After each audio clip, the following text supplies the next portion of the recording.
Hey my food baggers, I hope you're really excited about the chocolate cherry pavlova with the cacao crumb, which is in this year's My Food Bag Christmas bag. This one is an absolute stunner and it's going to be the star of your My Food Bag Christmas feast. So here are some tips and tricks to make sure that you make the perfect pavlova. The first thing you need to do is preheat your oven to 110 degrees Celsius, but make sure that it's not on fan bake. It has to be on conventional bake. Then grab a flat baking tray, line it with baking paper, and we're going to create a stencil using a plate or a bowl, which is roughly about 18 to 20 centimeters in diameter, and that is going to become your guideline for when you spoon the meringue mixture on top. But to help prevent the pavlova from sticking to the baking paper, what you can do is just sieve a little bit of corn flour over the top. Now it's time to get on to melting the chocolate. So quarter fill a pot with water and then bring it to a gentle simmer. Put the chocolate drops into a glass bowl or metal bowl and then put that on top of the pot of simmering water, and you just want to very gently melt the chocolate. The key with melting chocolate is to do it nice and gently, and what's really important is that you make sure you don't get any water into the chocolate because it could end up splitting or seizing as well. So when your chocolate is just melted, set it aside on the bench to cool down, and while that's happening we can whip up the egg whites. There are some important things you need to know before you start making your meringue mixture. The first one is to do with your eggs. So make sure that your eggs are at room temperature. I store my eggs at room temperature all the time anyway, but if you store them in the fridge, make sure you've left them out overnight to bring them up to room temperature before you start to make the meringue. They'll whip up much better. When it comes to meringue, older eggs actually whip up much better. So the best kind of age for eggs to make pavlova is when they're about 7 to 10 days old. The second important thing when you're making meringue is what bowl you're using. So make sure it's a glass or a metal bowl, not a plastic bowl, because plastic bowls often tend to hold on to a little bit of grease, and that will stop the meringue from becoming really voluminous and fluffy. The third thing is the sugar that you use. Make sure it's caster sugar. It's a lot finer than your normal white sugar, and it will dissolve a lot more easily into the meringue mixture.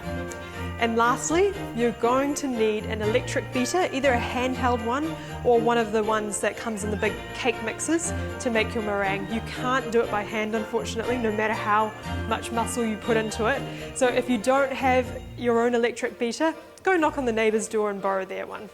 When you're separating the egg whites out from the egg yolks, a little trick here is to do each egg one by one, and then that way if you do end up getting a bit of the egg yolk in one of the egg whites, at least you won't be ruining the whole bowl of egg whites. If you do end up getting a little bit of egg yolk in one of the egg whites, don't fret, you can handle this. All you need to do is get a piece of the egg shell and just very gently scoop the piece of egg yolk out of the egg white. For some weird reason, the egg shell works much better than using a spoon. Grab your electric beater and start whipping up the egg whites until stiff peaks form. Then add about 1/4 to 1/3 of the caster sugar and continue whipping it for about 8 to 10 whole minutes while you gradually add the remaining caster sugar, and you should end up with a really thick, glossy meringue mixture. Now, a little tip here to make sure that all of the sugar is dissolved is to grab a little bit and just rub it between your fingers, and there should be no kind of grainy bits of sugar left, so it should be nice and smooth. Your meringue mixture should be really thick and glossy. In fact, it should be thick enough that you can actually put it on top of your head and none of it's going to fall out. So it's that thick. If it doesn't work and it does fall out on top of you, then tough luck, have a shower and start again. Very briefly beat in the corn flour and the vinegar mixture. What the corn flour and vinegar does is it helps to get a nice marshmallowy centre and a nice crisp shell, and also kind of help set the egg white. It's time to add the melted chocolate. So make sure that the chocolate is at room temperature. If it's too hot, you're going to melt the meringue a bit. If it's too cold, it won't have a nice runny consistency and you won't be able to swirl it through. So just slowly drizzle in the chocolate, and to get a nice swirl effect, use a large metal spoon or a large spatula and just very gently kind of swirl it through, only 2 to 3 times, no more, so that you get a nice swirl effect. You don't want it all mixed into the meringue mixture, and leave it like that, and now we're ready to put it onto the baking paper. Use a large spoon to dollop the meringue mixture inside the stencil And now you want to work quite quickly with this part because you want to get the pavlova into the oven pretty fast because they don't like humidity. When you're smoothing out the top of the pavlova with a knife, you don't have to be perfect. It's actually quite nice if it's left quite rustic. But what you want to do is try and keep as much height as possible with the meringue mixture, because what happens when you bake it is it's going to go down a little bit and it's also going to expand out. The other important thing is make sure the meringue mixture is touching the base of the baking paper so that there's no air pockets. Now it just goes straight into the oven for 1 hour and 15 minutes. It's really important that you do not open the oven door at any time. And once it's finished baking, just turn the oven off and let it sit in the oven for at least a few hours to cool down completely. So it's actually a really good idea to cook your pavlova at night because you can bake it, switch the oven off and then go to bed and then wake up the next morning and your pavlova will be perfectly cool inside the oven. Now don't worry if your pavlova has a few cracks in it. In fact, I would expect that it actually will because the meringue is so crispy on the outside and so marshmallowy on the inside, you're going to get some cracks happening.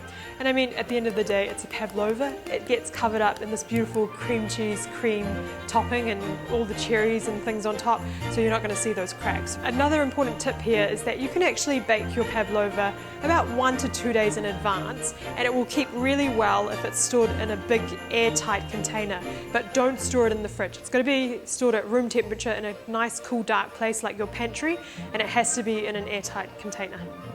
When you're ready to serve the pavlova and transfer it to a plate, use a large palette knife or something like a fish slice to just transfer your pavlova really carefully to your serving plate. Onto the fun part of the pavlova, the decorating of it. So let's make the cream cheese cream topping. All you need to do is beat the cream cheese, vanilla and icing sugar until it's nice and smooth, and then gradually pour in the cream and keep beating it until it's nice and thick.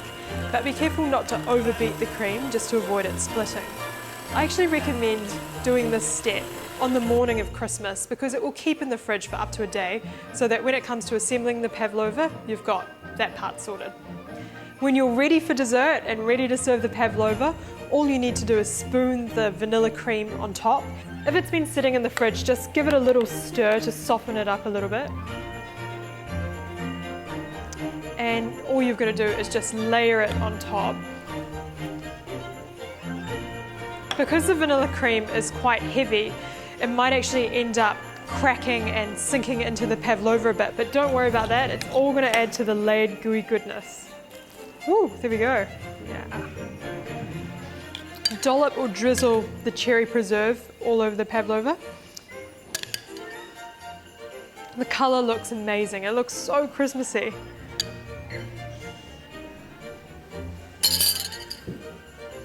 And then lastly, just sprinkle over the cacao nibs.